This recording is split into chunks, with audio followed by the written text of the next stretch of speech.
Hechos 4:32. Amén. Ahí lo tienen, ahí nos vamos a introducir. Vamos a ponerle nombre a esta enseñanza, hermanos. El nombre que le vamos a poner a esta enseñanza es: lo que yo quiero no importa. ¿Cómo se llama la enseñanza? Así se llama la enseñanza del día de hoy. Lo que yo quiero no importa. Y nos vamos a introducir a esta enseñanza, hermanos, con el verso 32 del capítulo 4 de los Hechos. Dice el verso 32: y la multitud de los que habían creído era de un corazón y un alma, y ninguno decía ser suyo propio nada de lo que poseía, sino que tenían todas las cosas en común. Vamos a analizar un poco más profundo esta expresión. Dice que la multitud de ¿quiénes? Paz de Cristo. Dice que la multitud de los que habían creído. Porque cuando uno cree, hermanos, hay un cambio en nosotros. Mire, hay gente que va a la iglesia, va a la iglesia, va a la iglesia y no hay un cambio. Pero llega un día que de pronto la palabra lo toca, la presencia de Dios lo toca o la toca y cambia la persona. Entonces, hermano, no es solo del que oye, sino del que cree, que se manifiesta ese cambio. Por eso es necesario no solamente oír, el oír nos ayuda a conocer y luego a creer y a ver las maravillas de Dios que nos hacen creer. Pero aquí dice que la multitud de los que habían creído tenían algo que los identificaba. La multitud tenían algo en común, la multitud tenían algo en lo que eran muy parecidos. Amén. ¿Cómo hayan sido antes? No sabemos. Hasta dónde hayan sido de un modo de pensar diferente unos de otros, yo estoy seguro que unos eran más que menos que otros. Amén. No, porque nadie somos iguales. Pero ahora dice que la multitud se parecían en algo. Tenían algo en lo que ellos se parecían. La multitud de los que habían creído, ahora tenían un sentir. Fíjese este sentir. La multitud de los que habían creído era de un corazón y un alma.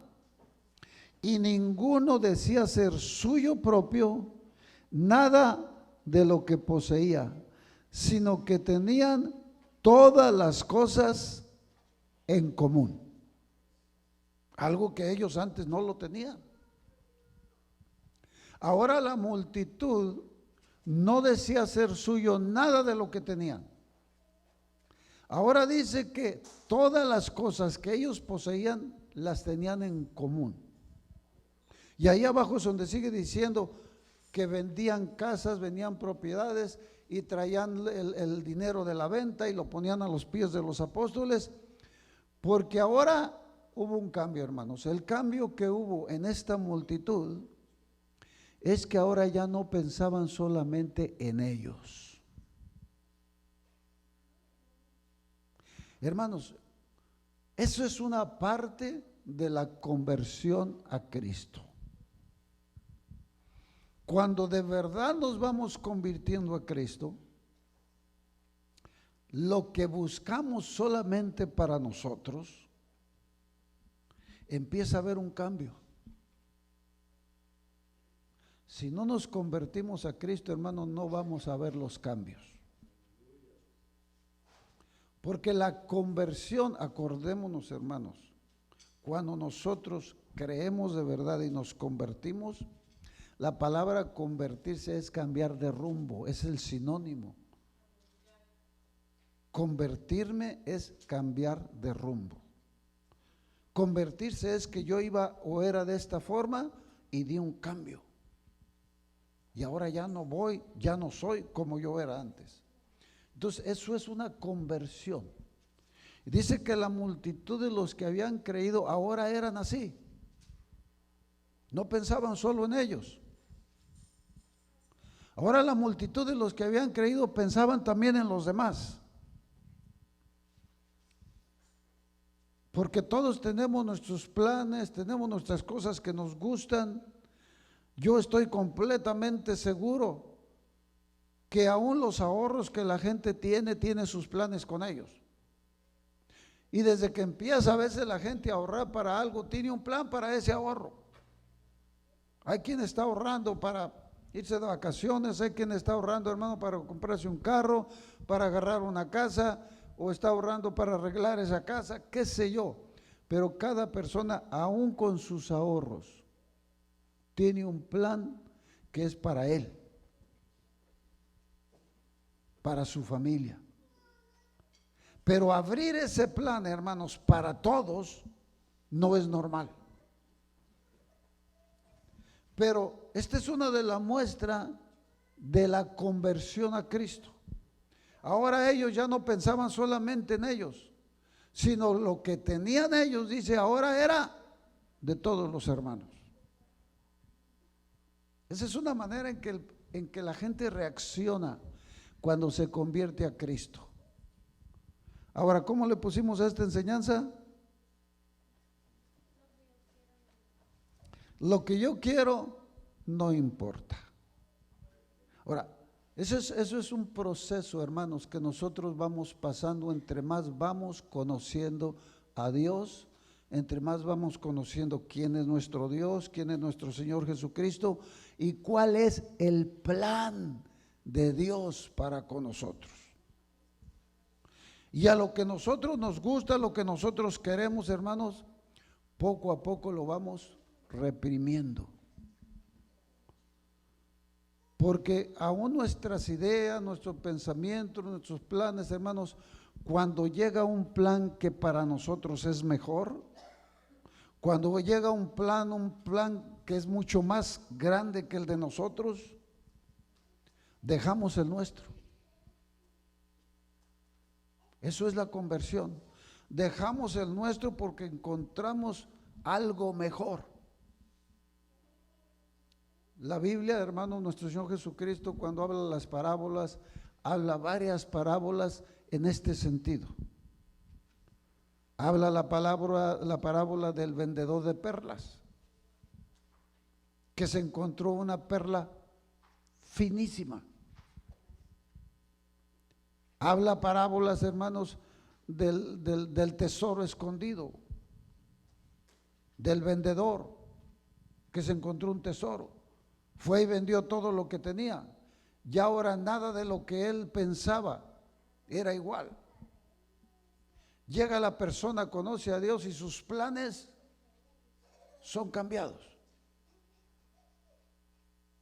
Si no hay un cambio, hermanos, no es que no hubo una conversión. Es que no hemos conocido ni hemos creído. Si no hay un cambio en nosotros, no es verdad que hemos creído. Porque el creer, hermanos, nos hace a nosotros dar ese cambio. Nosotros vemos a San Pablo. El plan de San Pablo, hermanos, era juntar gente que lo apoyara para ir a acabar con los cristianos. Y eso se le metió tanto en la mente y en el corazón que dedicó su vida a eso. Ahora San Pablo, hermanos, andaba siguiendo a los cristianos para matarlos, para encarcelarlos. Pero dice la Biblia que yendo por el camino rumbo a Damasco, de pronto en el camino Dios trata con él. Nuestro Señor Jesucristo trata con él.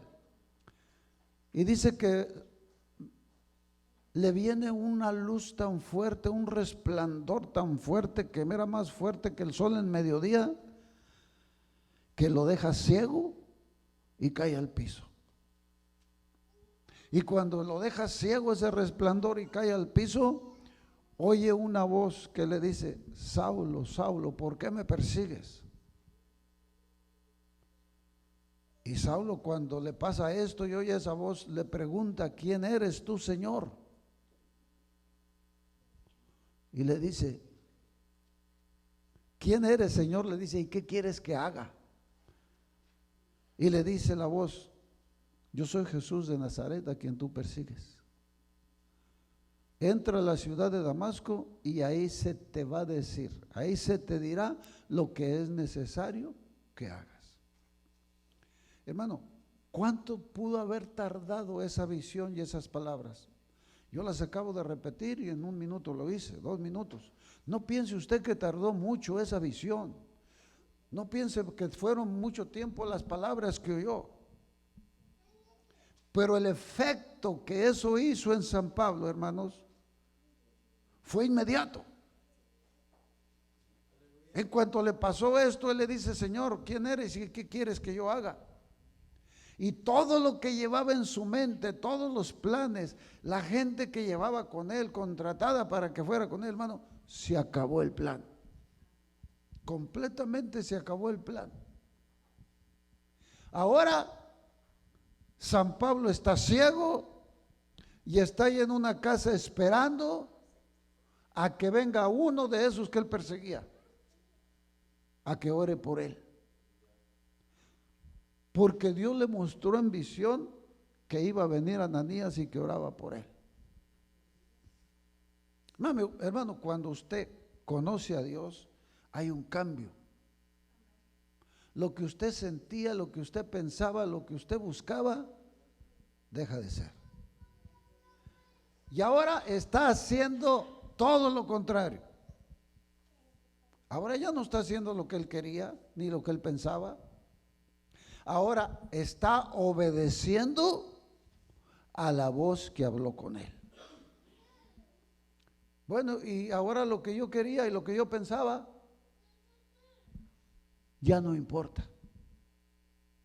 Se acabó la importancia de hacer lo que yo quería, lo que a mí me gustaba, lo que yo pensaba. Se acabó la importancia. Se borró de la mente de San Pablo lo que él pensaba. Y ahora está obedeciendo a la voz que le habló cuando se le apareció esa luz. Gloria a Cristo Jesús. Si a nosotros no pasa eso, hermanos, la obra de Dios no va a caminar en nosotros. Y si así sucede en la humanidad, no va a caminar en nadie la obra de Dios. ¿Cómo dice el texto que leímos para comenzar? San Juan capítulo 3, 27. El último, el verso último que leímos, el verso 30 dice: ¿quién es el que está hablando ahí, hermanos? El que está hablando ahí es Juan el Bautista. Juan el Bautista. Y comienza desde el 27 lo que leímos. Dice: respondió Juan y dijo: no puede el hombre recibir nada si no le fuere dado del cielo. Vosotros mismos me sois testigos de que dije: yo no soy el Cristo, sino que soy enviado delante de él. El que tiene la esposa es el esposo, mas el amigo del esposo que está a su lado y le oye, se goza grandemente de la voz del esposo. Así pues, mi gozo está cumplido. ¿Por qué dice el verso último? Es necesario que él crezca y que yo mengüe. Hermanos, cada uno que venimos a Cristo y nos convertimos a Él, tenemos que coincidir en esto. Porque si esto no sucede en nosotros, hermanos, Cristo no va a crecer en nosotros. Si no entendemos que es necesario que yo mengüe para que Él crezca en mí, nunca vamos a ser verdaderos cristianos. Dice él a manera de explicación: el esposo es el que está con la esposa, Pero el amigo del esposo se goza. Fíjese, el amigo del esposo se goza del esposo que está con su esposa. Pero el que no es amigo, ¿se puede gozar? No. Pero el que es amigo, hermanos, solamente con eso se goza, de que el otro se goce. Con que el otro se goce, si de veras es amigo, él se goza.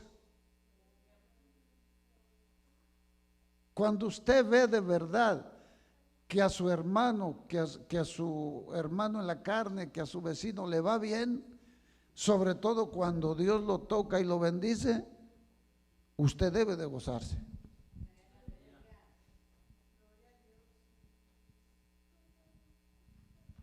Porque si usted lo ama de verdad, usted va a gozarse de que a él esté yendo bien, de que le vaya bien. Pero si no lo ama, es porque sigue de egoísta y sigue pensando, ¿y por qué yo no? ¿Y por qué a mí no? ¿Y por qué se lo dio a él Dios? ¿Y por qué a mí no me lo da? ¿Y por qué él sí puede? ¿Y por qué yo no? Mientras nosotros sigamos pensando así, hermanos, nosotros seguimos pensando egoístamente y seguimos pensando en nosotros. Y el sentir de Dios y el plan de Dios y el propósito de Dios no es ese. Porque si le damos lugar a Dios, hermanos, y le abrimos nuestro corazón y nos sometemos al plan de Dios, el plan de Dios es que nosotros dejemos de pensar en nosotros y amemos a los demás y pensemos en los otros. Y lo que nosotros pensamos y lo que nosotros queremos para nosotros, hermanos, quede en segundo lugar. En la otra enseñanza decía yo, el texto que está después de las bienaventuranzas, que hagamos con los hombres, dice, lo que nosotros querramos que los demás hagan con nosotros. Pero no dice que esperemos a que ellos lo hagan con nosotros, sino que usted tome la iniciativa. Y esa está tenida, hermanos, en el mundo cristiano como el texto de la regla de oro. Haz con los demás lo que tú quieras que los demás hagan contigo.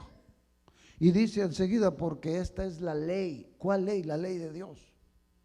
Porque esta es la ley y los profetas.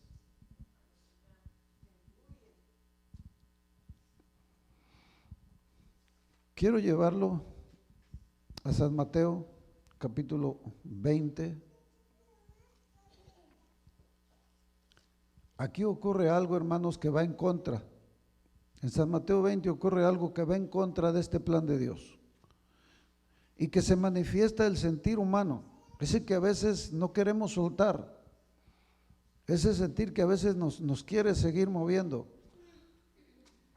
San Mateo 20:20 dice la palabra de Dios: entonces se le acercó la madre de los hijos de Zebedeo con sus hijos, postrándose ante él y pidiéndole algo. Él le dijo: ¿qué quieres? Ella le dijo: ordena que en tu reino se sienten estos dos hijos míos, el uno a tu derecha y el otro a tu izquierda. Entonces Jesús respondiendo dijo: no sabéis lo que pedís. ¿Podéis beber del vaso que yo he de beber y ser bautizado con el bautismo con que yo soy bautizado? Y ellos le dijeron: podemos. Él les dijo: a la verdad, de mi vaso beberéis y con el bautismo con que yo soy bautizado seréis bautizados. Pero el sentaros a mi derecha y a mi izquierda no es mío darlo, sino a aquellos para quienes está preparado por mi Padre. Ahora vea el cuadro. Llega la mamá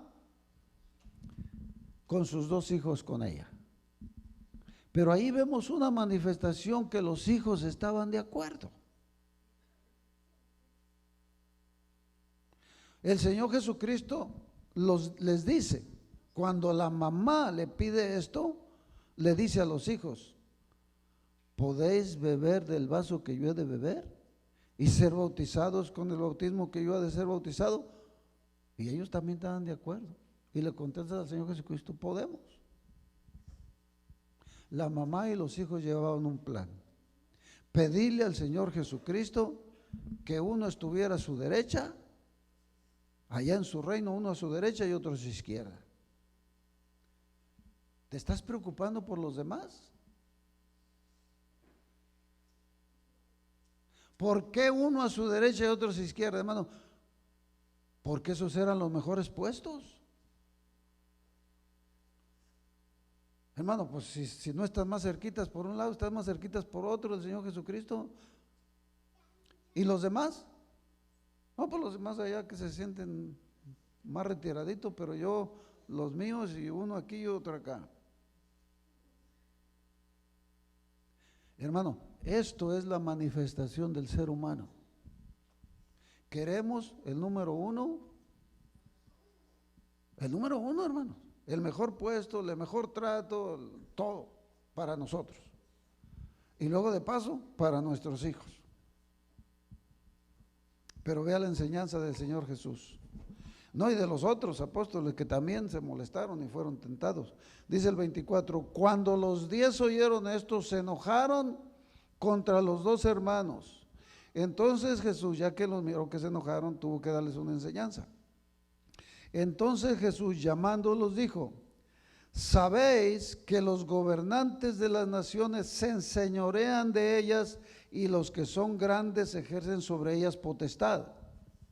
Mas entre vosotros, entiéndanlo, no será así, sino que el quiera hacerse grande entre vosotros será vuestro servidor, y el que quiera ser el primero entre vosotros será vuestro siervo. Y les pone el ejemplo: como el Hijo del Hombre no vino para ser servido, sino para servir y dar su vida en rescate por muchos.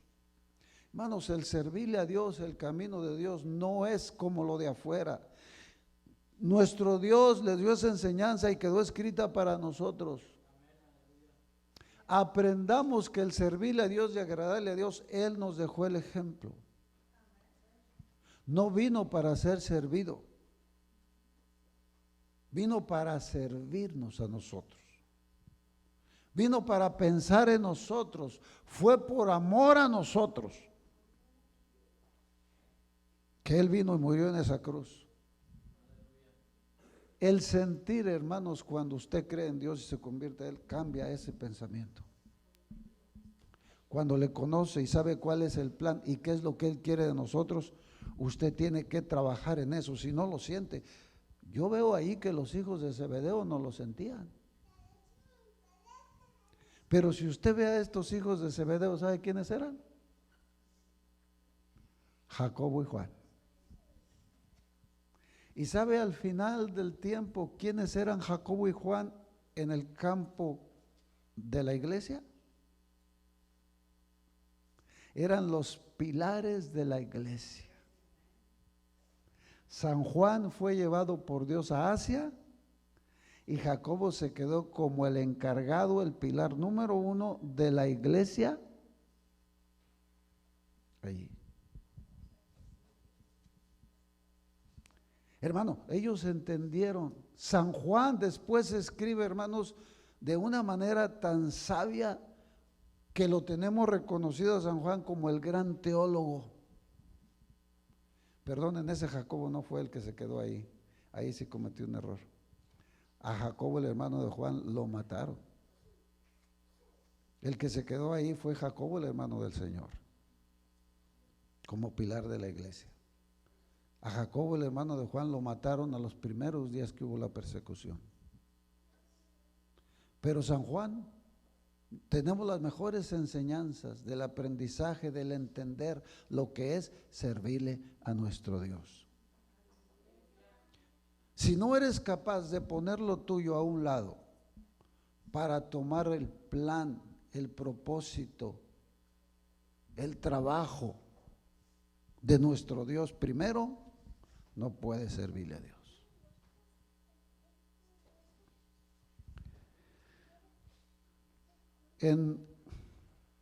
Vamos a leer la carta a los Filipenses. Amén. Gloria a Cristo Jesús. Filipenses capítulo 2. San Pablo hablando.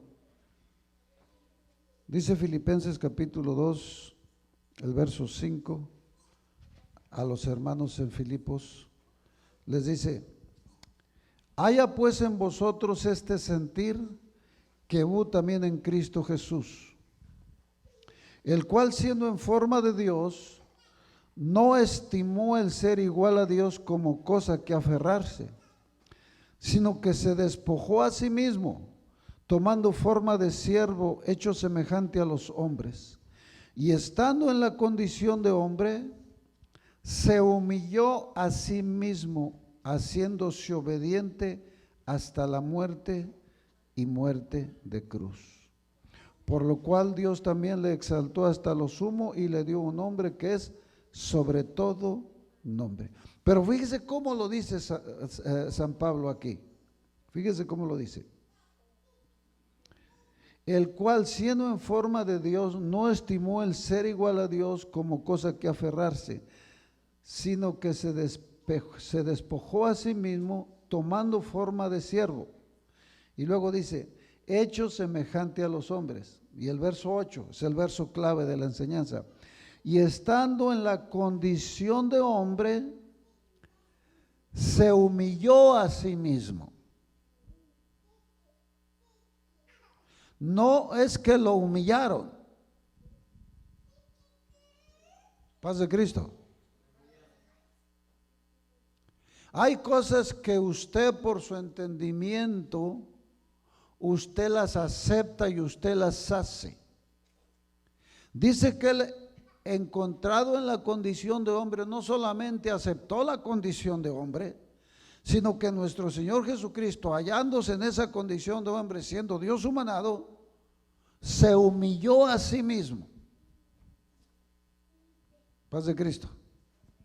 Eso es algo en lo que nosotros los humanos luchamos. Y tenemos el ejemplo de Él y es algo que nosotros necesitamos entender. Esto no se hace solo.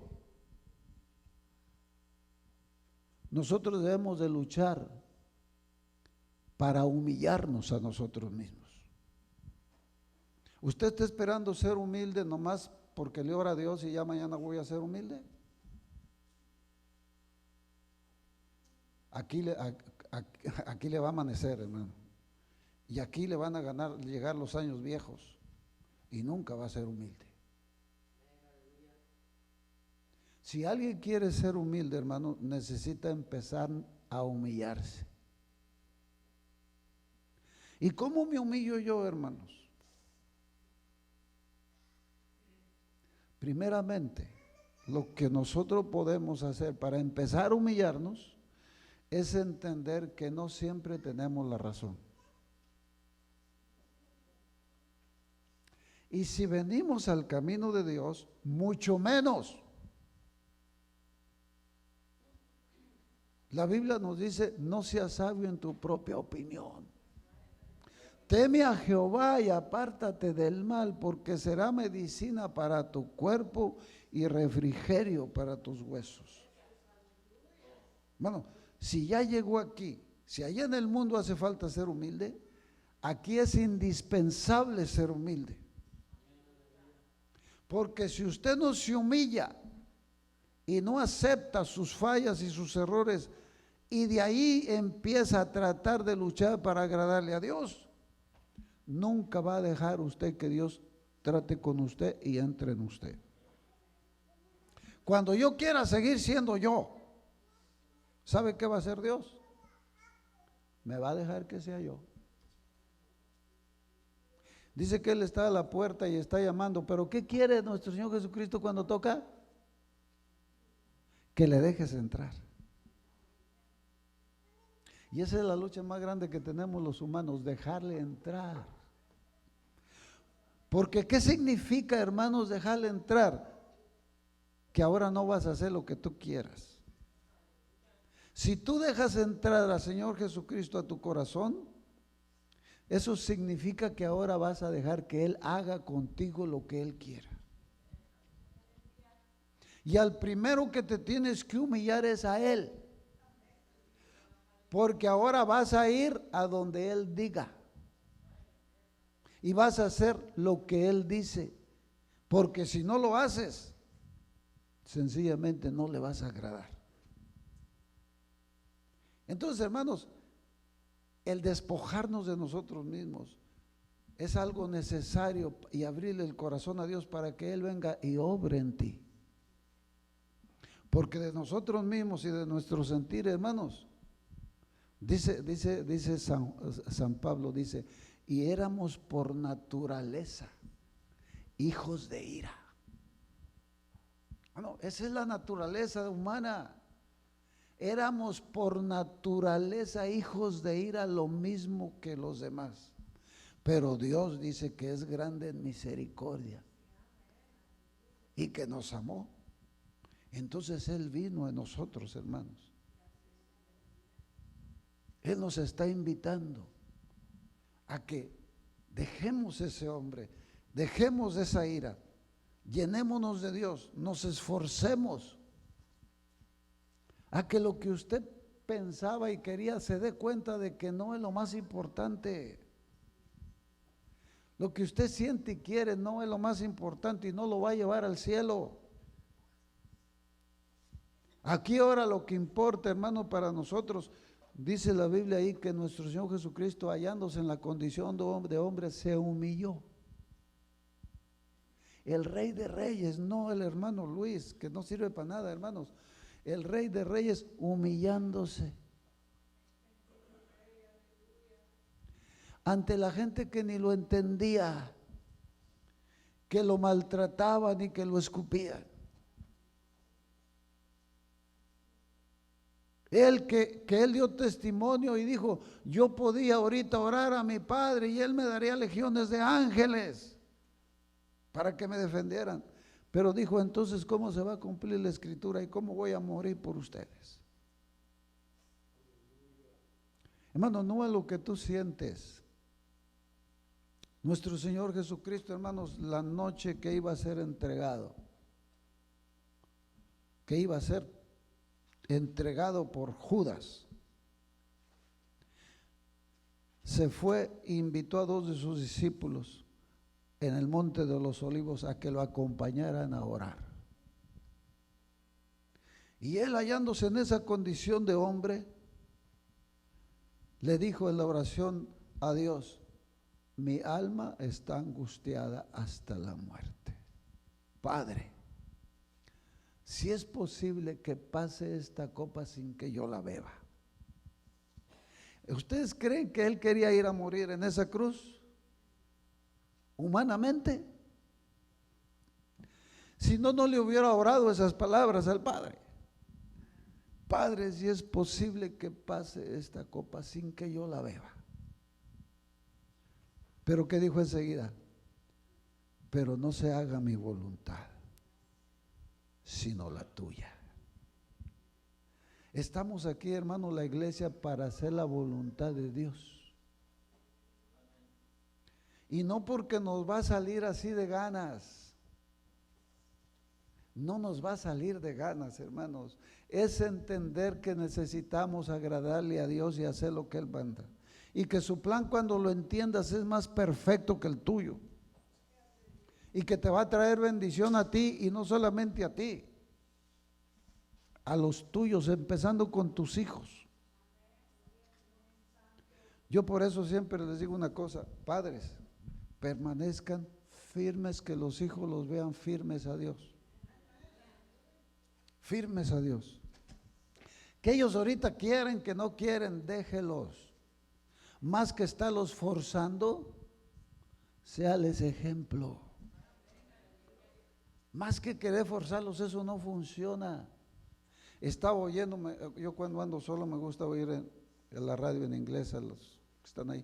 Y estaba oyendo el testimonio, hermanos, de una joven que anduvo en esto, anduvo en lo otro, anduvo en aquello. Y bueno, son de esos testimonios que luego después vienen al camino de Dios, después de haber sido rebeldes estando en la iglesia a sus padres, y ahora sí se entregan y le sirven a Dios.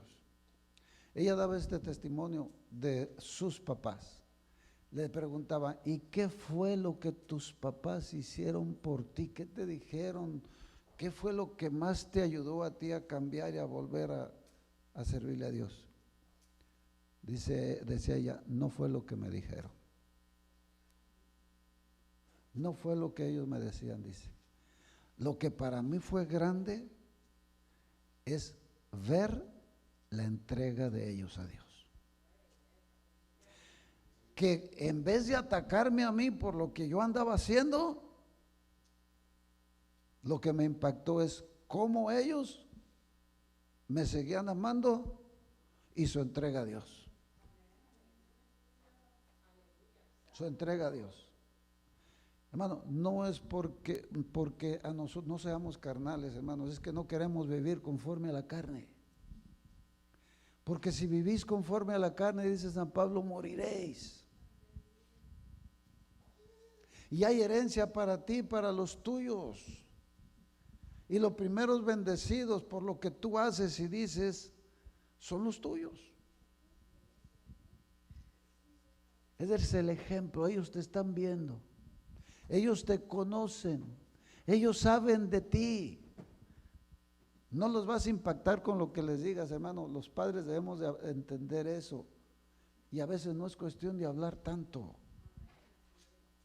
Es lo que están viendo que tú eres, que tú haces.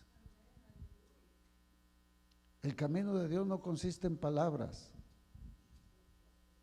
Ser hacedores de la palabra. Si no te quieres negar a ti mismo para servirle y agradarle a Dios, hermano, esto no tiene futuro. No vamos a llegar a ningún lado. Y dirá usted, pero hay tanta cosa que la Biblia habla, como estamos estudiando los frutos del Espíritu. ¿Y cómo le hago yo para ser manso? ¿Cómo es que llevamos 15, 20 años en la iglesia y no somos mansos y humildes? ¿Cómo es que no tenemos paciencia? Entonces, ¿por qué, hermanos, un cristiano puede llevar 20 años, 30 años en la iglesia y no tiene paciencia, no tiene misericordia, no tiene amor, no tiene eso?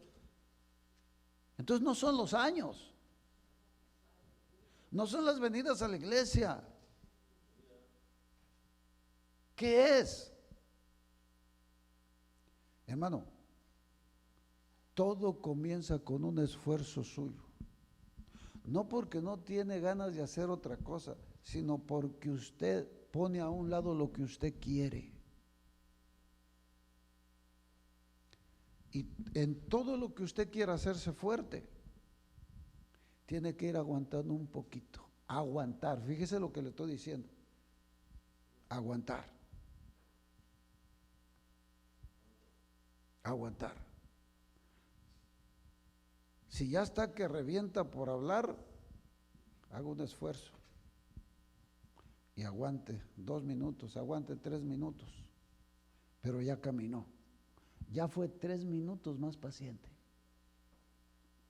Para la siguiente vez que se le presente otro caso, aguántese otros 3 y ya fue 6 minutos más paciente. Y así le va ganando. ¿Sabe cómo hacen los que levantan pesas para llegar a ser bien fuertotes? ¿Usted cree que siguen toda su vida levantando 30 libras? ¿Qué hacen? Se esfuerzan y ya que dominan las 30, ¿qué hacen? Le agregan otras 5, otras 10 y ahí están. Pero se van haciendo fuertes. Nos vamos haciendo fuertes aguantando el dolor, aguantando el rechazo, aguantando que te gruñan las tripas cuando te están ofendiendo. No es que vas a ser paciente, ay, nomás porque lo eres, Señor, hazme paciente. No va a ser paciente nunca. Aguántese. Y no va a aguantar mucho, pero de a poco al rato usted va a ser paz de Cristo. Levántese mañana y váyase a correr y va a ver cuántas millas aguanta. Levántese y váyase a correr a ver cuántas millas aguanta. Pero siga haciéndolo todos los días y dígame cuánto aumentó en 15 días. Yo les aseguro que en 15 días yendo todos los días a correr, van a aguantar al triple de lo que aguanten mañana, pero con dolor, con esfuerzo. Pero si usted no quiere sentir nada porque le hace caso a la carne, porque, oh, yo no aguanto, nunca va a aguantar nada. Nunca. Van a pasar los años y va a ser el mismo iracundo, el mismo enojón, el mismo celoso, el mismo esto, el mismo lo otro, porque eso viene con un esfuerzo. Hermano, empezaba la multitud a seguir al Señor Jesucristo, empezaba Él su ministerio y empezó a seguirlo la gente, porque hacía milagros, porque lo primero que vieron fue que convirtió el agua en vino y empezó a sanar enfermos y empieza la gente a seguirlo. Entonces se para y voltea y les dice: si alguno quiere ser mi discípulo, niéguese a sí mismo, tome su cruz y desbarátela, aviéntela, deshágase de ella. No, si alguno quiere ser mi discípulo, niéguese a sí mismo, tome su cruz cada día y sígueme. Si no, nunca va a poder ser mi discípulo. Esto no es de que ya mañana soy bien sabio, soy bien esto, no, Señor. Esfuérzate y sé valiente. La transformación física, hermanos, cuesta. La transformación espiritual y moral, hermanos, cuesta. Por eso no le gusta a la gente que le hablamos de santidad, porque no nacimos santos. No somos santos por instinto. La gente que es santa, hermanos, es porque se esfuerza. Se esfuerza para ser santa. Y el que se esfuerza, hermanos, va a ir lográndolo, va a ir lográndolo. Y a rato va a tener paciencia. Por eso cuando no queremos ser pacientes, hermanos, Dios nos pasa por pruebas difíciles. Y poco a poco, hermanos, nos venimos convirtiendo en pacientes. Porque ¿para dónde nos hacemos? Si estamos pasando por algo que no nos lo podemos quitar, que solamente Dios nos lo puede quitar, que solamente Él nos puede sanar, pero aprendemos paciencia. Hermanos, la enseñanza de nuestro Señor Jesucristo, dijo San Pablo, ya no vivo yo. Hermano, para que lleguemos a esa medida, para que Él se diera cuenta de eso, de que Él ya no vivía, dijo, ya no vivo yo. Lo que a Él le gustaba, lo que Él quería, lo que Él pensaba, lo que sea, dijo San Pablo, ya no vivo yo. Ahora Cristo vive en mí. Y lo que yo ahora vivo en la carne, lo vivo en la fe. Gloria a Dios. Pongámonos de pie. Váyase con ese pensamiento. Váyase con ese pensamiento, aleluya. No va a ser lo que usted quiera lo más importante. Aquí, hermano, lo más importante es lo que Dios quiere de nosotros. Vamos a pasar al altar, aleluya.